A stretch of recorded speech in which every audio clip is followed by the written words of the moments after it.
عمر بن عبدالعزیز 3 بر اعظم پر حکومت کی۔ عمر بن عبدالعزیز، بنو امیہ، مروان۔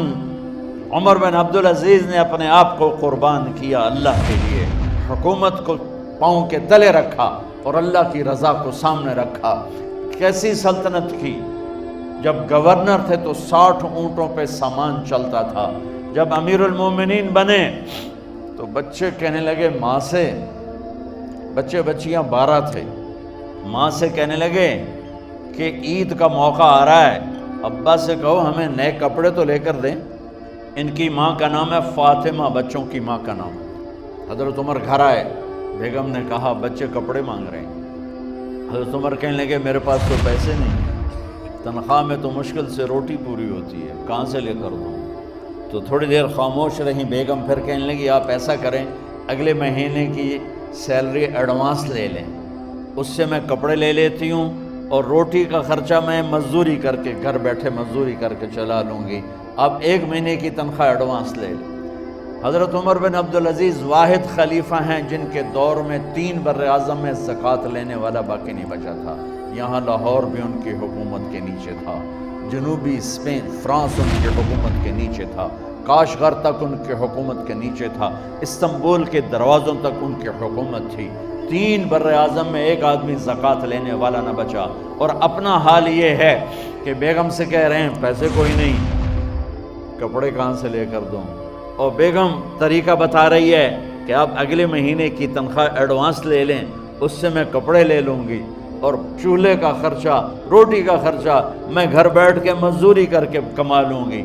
تو حضرت عمر کہنے لگے ہاں یہ ٹھیک ہے۔ باہر آئے وزیر خزانہ مزاحم، انہیں بلایا کہ بھائی ہمیں اگلے مہینے کی تنخواہ ایڈوانس چاہیے۔ اس نے کاغذ قلم آگے رکھ دیا، کہا حضرت آپ مجھے لکھ کے دے دیں، آپ 1 ماہ زندہ رہیں گے، میں آپ کو تنخواہ دے دیتا ہوں۔ چپ کر کے اٹھے، ایک لفظ نہیں بولے، گھر گئے، اپنی بیگم فاطمہ سے کہا بیگم بچوں سے کہہ دو کہ باپ کے پاس کپڑے لے کر دینے کی سخت نہیں ہے۔ اور خزانے ایسے بھرے پڑے تھے کہ زکوٰۃ لینے والا کوئی نہیں تھا۔ عید کی نماز ہوئی، نماز کے بعد جب ساری فیملی ملنے آئی اور بچے بھی ملنے آئے تو ان کو دیکھ کر ان کی آنکھوں میں آنسو آ گئے۔ کہنے لگے بچوں آج تمہیں دکھ تو ہوگا اپنے باپ پر کہ ایک جوڑا کپڑا بھی لے کر نہ دیا عید کا۔ تو ان کے ایک بیٹے نے کہا ابا جان آج ہم بڑے خوش ہیں، ہمارا سر اونچا ہے کہ ہمارے باپ نے مسلمانوں کے مال پہ ڈاکہ نہیں ڈالا۔ یہ ان کا طرز حکومت تھا، اس طرح انہوں نے حکومت کی۔ گھر میں تشریف لائے تو بیٹیوں سے بات کی تو انہوں نے منہ پہ سے دوپٹہ رکھا ہوا، تو فرمانے لگے کپڑا تو ہٹاؤ، دوپٹہ کیوں رکھا ہوا ہے؟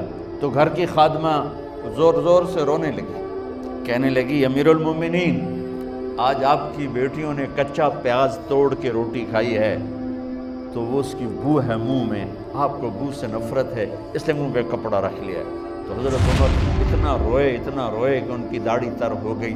کہنے لگے آخر میں جب تھوڑا آسرے میں آئے کہا میری بیٹیوں تمہارا باپ تمہیں بڑے اچھے کھانے کھلا سکتا ہے لیکن میں جہنم کو برداشت نہیں کر سکتا۔ اب مرنے کا وقت آ گیا۔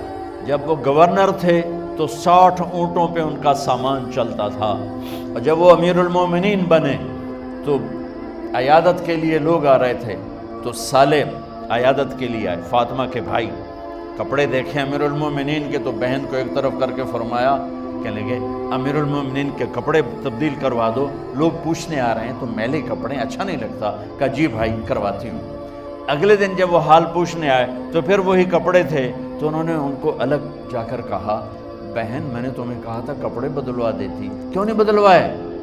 تو وہ رونے لگی، کہنے لگی کہاں سے بدلواؤں، جوڑا ہی ایک، اور حکومت کتنی تھی 3 بر اعظم، ایک جوڑے میں اللہ سے ملنے جا رہا ہے۔ جب ان کی موت کا وقت قریب آیا تو انہوں نے رجا بن حیوہ کو بلایا، ان سے فرمانے لگے سنو میں نے 3 بادشاہوں کو قبر میں اتارا، لیکن ان کے کفن کی گرہ کو جب کھول کے دیکھا تو ان کے چہرے قبلے سے ہٹ چکے تھے، وہ رنگ ان کے کالے پڑ چکے تھے۔ ولید بن عبد الملک، سلیمان بن عبد الملک، عبد الملک بن مروان، عبد الملک باپ ولید بیٹا، سلیمان بیٹا، یہ تینوں کا ان کے چہرے کالے ہو گئے تھے اور ان کا قبلے سے منہ پھر گیا تھا۔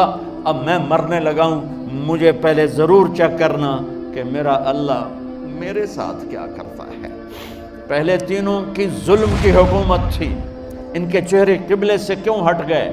آپ کو عجب بات بتاؤں، ولید بن عبد الملک روزانہ تہجد میں کھڑے ہو کے 10 سپارے پڑھتا تھا، 10 سپاروں کی تلاوت تہجد میں کرتا تھا کھڑے ہو کے۔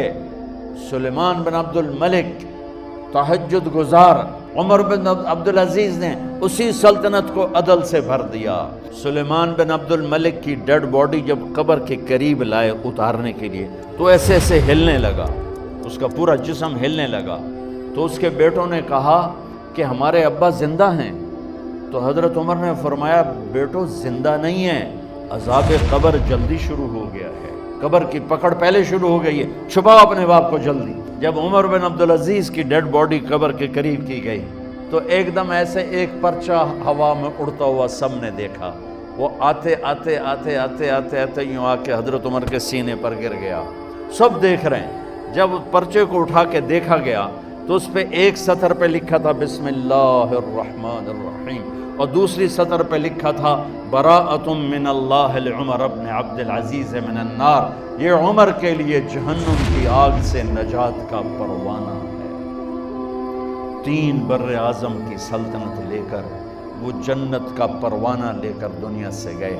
جب ان کو قبر میں اتارا گیا تو انہوں نے رجا بن حیوہ سے فرمایا تھا 3 بادشاہوں کے چہرے دیکھے قبلے سے پھر گئے، رنگ کالے پڑ گئے، مجھے تم نے دیکھنا ہے کہ کیا ہوتا ہے۔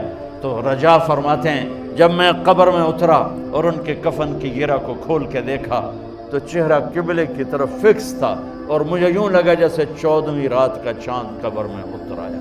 اللہ کو اپنی منزل بناؤ، اللہ کو اپنی منزل بناؤ، اللہ کو اپنی منزل بناؤ۔